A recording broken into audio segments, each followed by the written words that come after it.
Hello friends, welcome to my Pathshala for you. दोस्तों, आजकल आप लोग यूट्यूब पे, फेसबुक पे, ट्विटर पे और हर जगह पे, हर डिजिटल मीडिया पे आप लोग एक देख रहे होंगे, ये कैंपेन चल रहा है। और ये कैंपेन किसके लिए है? ये कैंपेन है speak up for RRB, NTPC और अन्य सभी एग्जाम के लिए। और एग्जाम जो है टाइमली कंडक्ट नहीं हो रही है, और जिसके कारण क्या हो रहा है, एक तरह से बेरोजगारी बढ़ रही है। और आखिर इसके जिम्मेदार कौन है? इस सारी चीज़ों के लिए एक रेवोल्यूशन चल रहा है, एक कैंपेन चल रहा है। और आज इस कैंपेन के बारे में बात करेंगे, आखिर इसके जिम्मेदार कौन है। ठीक है, तो इस चीज़ को हम देखेंगे कि देखिए इसमें हमारी क्या क्या क्वेश्चन यहाँ पे सामने अराइज होते हैं, क्यों हम ये डिजिटल कैंपेन जरूरी है, और क्यों हम लोग को इसको बढ़ चढ़ कर भाग लेना चाहिए, पार्टिसिपेट करना चाहिए और सपोर्ट करना चाहिए ज़्यादा से ज़्यादा।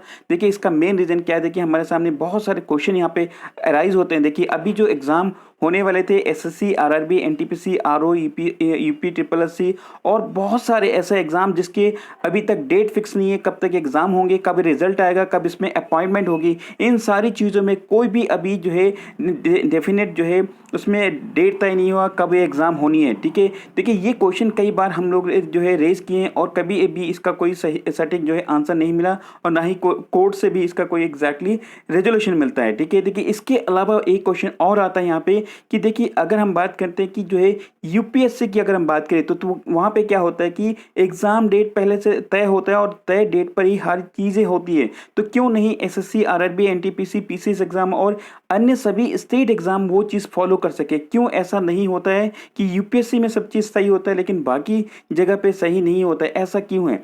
देखा होगा क्या आपने कि कभी स्टेट पीसीएस में जो है हर एग्जाम होता है, और उसके बाद क्या होता है कि पेपर लीक होते हैं। क्या आपने देखा होगा कभी कि यूपीएससी में कोई पेपर लीक हुआ? आज तक की हिस्ट्री में कभी भी नहीं हुआ। लेकिन ऐसा क्यों होता है? फ्रीक्वेंटली हमने देखा कि स्टेट एग्जाम में या सेंटर के कुछ ऐसे एग्जाम जहाँ पे हम देखते हैं पेपर लीक हो जाता है। लेकिन ऐसा क्यों? क्यों यूपीएससी में पेपर लीक नहीं होते हैं क्या, और बाकी जगह पे ऐसा क्यों होता है? क्यों ऐसा मैकेनिज्म नहीं होता है कि बाकी जगह पे ये पेपर लीक होना बंद हो? ऐसा क्यों होता है? आपने देखा होगा कि स्टेट एग्जाम और अन्य सभी जो कुछ सेंट्रल एग्जाम, वहाँ पे करप्शन हर लेवल पे, वेरियस लेवल पे हम देखते हैं कि वहाँ पे करप्शन है। और ऐसा क्यों है? तो देखिए इसका क्या कारण है। तो देखिए यहाँ पे जितनी भी एजेंसी है वो अच्छे से फॉलो नहीं कर रही है। और देखा होगा कि आपने कभी क्या लाइमलाइट में देखा है कि यूपीएससी में कोई इस तरह का कोई भी करप्शन देखने को मिला है? नहीं मिला है। तो ऐसा क्यों है?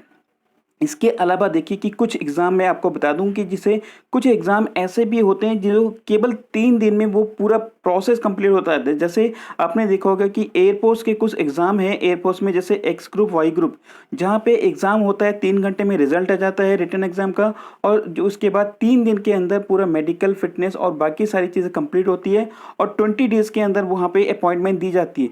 तो क्या ये सारे मैकेनिज्म यहाँ पे फॉलो नहीं होती है? क्यों ऐसा नहीं होता है? ठीक है, तो ये सारे क्वेश्चन हमारे सामने हैं।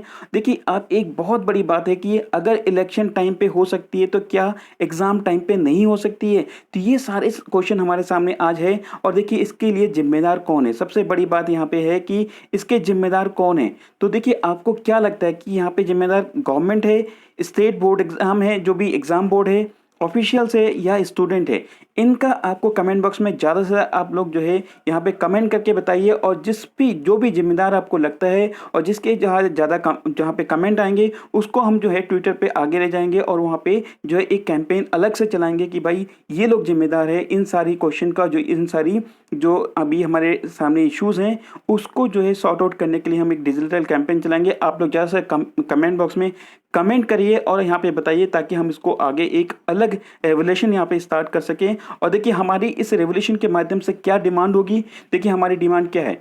देखिए यहाँ पे हमारी डिमांड है कि टाइमली इशू हो, कोई भी कैलेंडर हमारी टाइमली इशू हो जानी चाहिए, और उसी कैलेंडर को फॉलो होना चाहिए, पूरा प्रॉपर तरीके से उस कैलेंडर को फॉलो होना चाहिए। जैसे यूपीएससी में एक कैलेंडर फॉलो होता है, वहाँ पे एग्ज़ाम डेट, इंटरव्यू, फिटनेस, जो भी अपॉइंटमेंट होती है वो सारी पहले से फिक्स होती है। तो सारे भी जितने भी ऑल इंडिया में स्टेट एग्ज़ाम होती है या सेंटर के कुछ अन्य एग्ज़ाम जैसे एसएससी वगैरह होती है, तो वहाँ पे एग्ज़ाम डेट, इंटरव्यू, फिटनेस और टेस्ट, बाकी जो कंप्यूटर टेस्ट, टाइपिंग टेस्ट, ये सारी चीज़ें एग्ज़ाम जो है तय कैलेंडर के अकॉर्डिंग होना चाहिए। ये चीज़ हमारी डिमांड है। देखिए इसके अलावा आपने देखा होगा कि अलग अलग एग्ज़ाम बोर्ड जो है अलग अलग फ़ीस डिमांड करती है, लेकिन ऐसा क्यों? एक जो है इनोनिमस, यानी कि एक जो है फिक्स फीस होनी चाहिए, एक जो है एक उसकी एक जो है लिमिटेशन होनी चाहिए। जैसे आपने देखा होगा कि यूपीएससी में बहुत ही मिनिमम फीस लिया जाता है, लेकिन एनटीपीसी, रेलवे, इन सारी चीज़ में अलग अलग तरीके के जो है फीस लिए जाते हैं। जैसे आपने बैंक के एग्ज़ाम में देखा होगा।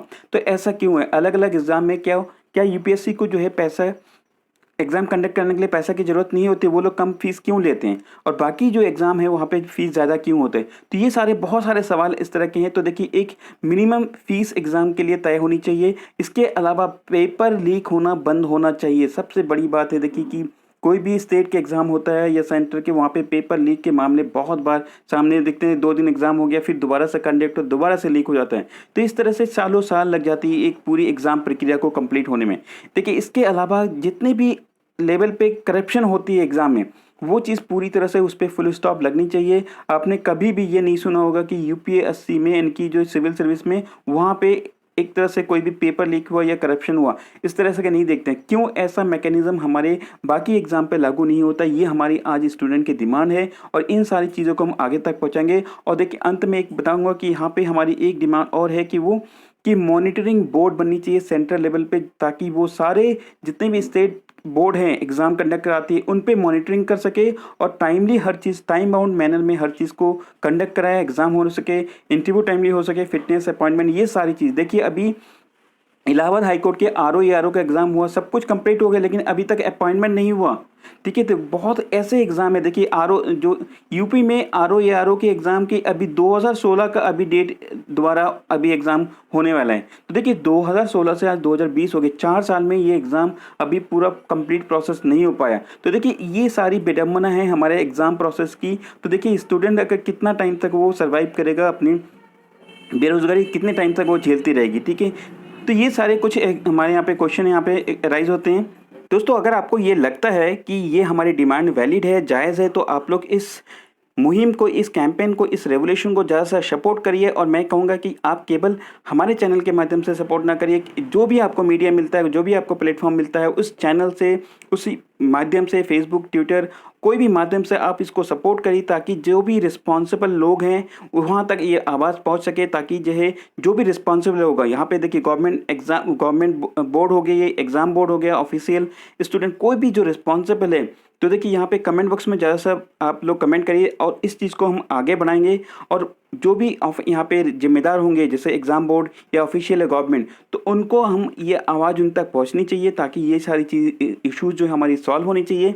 तो ये सारी चीज़ को लेके आप लोग ज़्यादा से जो है यहाँ पे कमेंट करिए और इस कमेंट पे ज़्यादा जो रिस्पॉन्सिबल आप लोग जो है कमेंट करेंगे, उसको हम आगे तक बढ़ाएंगे। ठीक है, और इसके जो है यहाँ पे मैं अपने ट्विटर हैंडल, फेसबुक, ये सारी चीज़ जो है कमेंट बॉक्स में आपको दे दूंगा। वहाँ पे आप जाके ज़्यादा से इसको शेयर करिए और वहाँ पे जो है आप ट्वीट कर सकते हैं। ठीक है, और देखिए, मैं केवल ये नहीं कहूँगा कि आप हमारे चैनल के माध्यम से इसको जो सपोर्ट करिए, कोई भी प्लेटफॉर्म होता है, आपको कोई भी यूट्यूब चैनल या मीडिया प्लेटफॉर्म हो गया, वहाँ से आप इसको सपोर्ट करिए, ताकि ये सारे इश्यूज़ रिजॉल्व हो सके। ठीक है, और दोस्तों, मैं आपसे आज ये नहीं कहूँगा कि आप मेरे चैनल को सपोर्ट करिए, यहाँ पे सब्सक्राइब करिए। मैं आपको ये कहूँगा कि आप इस डिजिटल प्लेटफॉर्म को, इस डिजिटल कैंपेन को शेयर करिए, सपोर्ट करिए और ज़्यादा से ज़्यादा जो है यहाँ पे आप लोग लाइक करिए, ताकि ये सारी चीज़ें जो है वायरल हो सके और जितने भी ये ऑफिशियल है, जितने भी बोर्ड एग्ज़ाम है, गवर्नमेंट है, वहाँ तक ये सारी आवाज़ पहुँच सके। तो दोस्तों, ज़्यादा से आप लोग इसको शेयर करिए। Thank you for watching this video. जय हिंद, जय भारत।